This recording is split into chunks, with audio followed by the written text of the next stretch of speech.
Hi hello నమస్తే welcome to star media. ఇవాళటి వీడియోలో guarantee warranty మధ్య తేడా మీకు తెలుసా? మోసపోతున్నారా? అయితే ఈ వీడియోని స్కిప్ చేయకుండా చూసి ఈ రెండింటి మధ్యల తేడా ఏంటో తెలుసుకోండి. వీడియో చూసే ముందు ప్రతి ఒక్కరు వీడియోని లైక్ చేయడం, షేర్ చేయడం మరియు మన స్టార్ మీడియా ఛానల్ ని సబ్స్క్రైబ్ చేసుకోవడం మాత్రం మర్చిపోవద్దు. అయితే ప్రస్తుతం అనేక మంది పలు రకాల ఉత్పత్తులను కొనుగోలు చేస్తుంటారు. అంతేకాదు వాటిని తీసుకునే ముందు వారంటీ ఎన్నేళ్ళు ఉందని పరిశీలిస్తారు. కానీ మీకు వారంటీ గ్యారంటీ మధ్య తేడాలు తెలుసా? ఇప్పటికీ చాలా మందికి గ్యారంటీ వారంటీ మధ్య తేడా తెలియదు. కొంతమందికి వాటిని పర్యాయ పదాలుగా మాత్రమే తెలుసు. కానీ ఇది అస్సలు నిజం కాదు. వీటిలో ఒక సాధారణ విషయం ఏంటంటే కస్టమర్ హామీ వారంటీ ప్రయోజనాన్ని పొందడానికి ధృవీకరించబడిన బిల్లు లేదా హామీ వారంటీ కార్డ్ ని తప్పనిసరిగా కలిగి ఉండాలి. ఈ అవసరమైన పత్రాలను కలిగి ఉన్న తర్వాత కూడా దుకాణదారుడు వస్తువులను మార్చడానికి నిరాకరిస్తే లేదా మరమ్మతుకు చేయడానికి నిరాకరిస్తే అప్పుడు వినియోగదారు న్యాయస్థానాన్ని ఆశ్రయించాలి. అంటే కన్జ్యూమర్ కోర్ట్ అన్నమాట. మరి వారంటీ అంటే ఏంటి? ఏదైనా ఉత్పత్తి లేదా వస్తువు పాడైపోయినట్లయితే అదే ఉత్పత్తిని దుకాణదారుడు సంస్థ రిపేర్ చేసి కస్టమర్ కు ఖచ్చితంగా అందచేయాలి. ప్రత్యేక వ్రాతపూర్వక పత్రం, దీనినే వారంటీ అంటారు. అయితే దీనిని పొందడానికి కొన్ని షరతులు కూడా ఉంటాయి. మొదటి షరతు ఏంటంటే కస్టమర్ కొనుగోలు చేసిన వస్తువు కోసం ధృవీకరించబడిన బిల్లు లేదా వారంటీ కార్డును కలిగి ఉండాలి. వస్తువు లేదా ఉత్పత్తి వారంటీ నిర్దిష్ట కాలానికి మాత్రమే ఉంటుంది.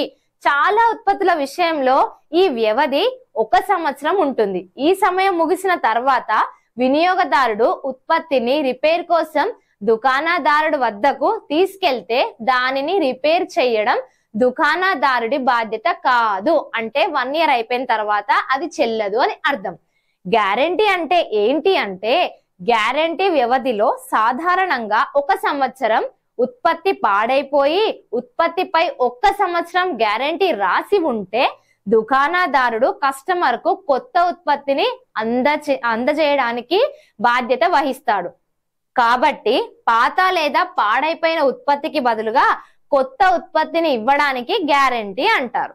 అయితే దీనిని పొందడానికి కూడా కొన్ని నిబంధనలు అయితే ఉన్నాయి. వాటిలో మొదటి వినియోగదారులు ఏంటంటే కొనుగోలు చేసిన వస్తువు కోసం ధృవీకరించబడిన బిల్లు లేదా హామీ కార్డును కలిగి ఉండాలి. పాడైపోయిన ఉత్పత్తిని గ్యారంటీ వ్యవధి ముగిసే లోపు దుకాణదారునికి తీసుకెళ్లాలి. అప్పుడు మాత్రమే ఆ ఉత్పత్తికి బదులుగా కొత్త ఉత్పత్తి అందిస్తారు. అర్థమైంది కదా? మరి గ్యారంటీ వారంటీ ఈ రెండింటి మధ్యలో వ్యత్యాసం ఏంటో ఒక్కసారి తెలుసుకుందాం. పాడైన వస్తువు వినియోగదారునికి ఇస్తే వారంటీ కింద ఆ ఉత్పత్తిని దుకాణదారుడు లేదా కంపెనీ రిపేర్ చేస్తుంది.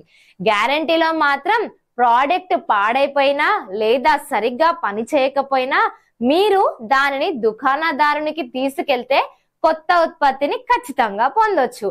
వారంటీ అనేది నిర్ణీత కాల వ్యవధిలో ఉంటుంది. కానీ ఎక్కువ చెల్లించడం ద్వారా దానిని పొడిగించుకోవచ్చు. కానీ గ్యారంటీని మాత్రం పొడిగించలేము. ఇక ప్రతి ఉత్పత్తి పైన వారంటీ అందుబాటులో ఉంటుంది. కానీ కొన్ని ఎంచుకున్న ఉత్పత్తులపై మాత్రమే గ్యారంటీ అందుబాటులో ఉంటుంది. మరి చూసారు కదా గ్యారంటీ మరియు వారంటీ ఈ రెండిట్లో తేడాలేంటో. వీడియో నచ్చినట్లయితే ఖచ్చితంగా లైక్ చేయండి, షేర్ చేయండి. మన స్టార్ మీడియా ఛానల్ ని సబ్స్క్రైబ్ చేసుకోవడం మాత్రం మర్చిపోవద్దు.